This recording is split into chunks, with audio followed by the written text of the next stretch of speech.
మేము ఇక్కడికి రావడం కొత్త సార్, మాకు తెలియదు కాబట్టి అడుగుతున్నాం. ఇందాక అడుగుదాం అనుకున్నా కానీ మిస్లీడ్ అయిపోయింది. చాలా మంది హైదరాబాద్కి వస్తుంటారు, ఇండస్ట్రీలో అవ్వాలి, సక్సెస్ అవ్వాలి అని చెప్పి ఏదో ఇబ్బందులు పడుతుంటారు, మోసపోతుంటారు.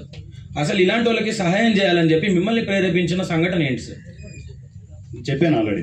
18 రోజులు నేను ఇదే ఇండస్ట్రీలో 18 రోజులు ఆకలి బాధలు పడ్డాను. నేను 18 రోజులు అసలు ఫుడ్డే లేదు.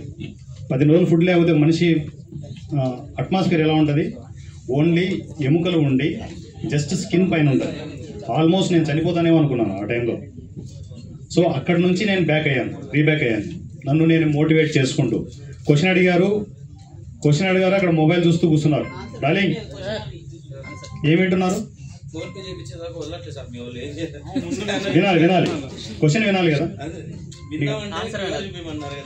ఓకే, సో అలాంటి ఆకలి బాధలు నాకు తెలుసు, అందువల్లే ఇవన్నీ చేస్తున్నాను.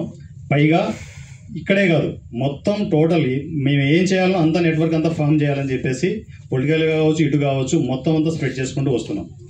నేను ఇప్పుడు ఏదైతే చెప్తున్నానో చేసుకుంటూ వెళ్తూనే ఉంటాను. ఆగే వ్యవహారం కాదు ఇది. అంత ఈజీగా తీసుకోవద్దండి. ఈసీని చాలా స్ప్రెడ్ అవ్వబోతుంది, చాలా వైరల్ అవ్వబోతుంది.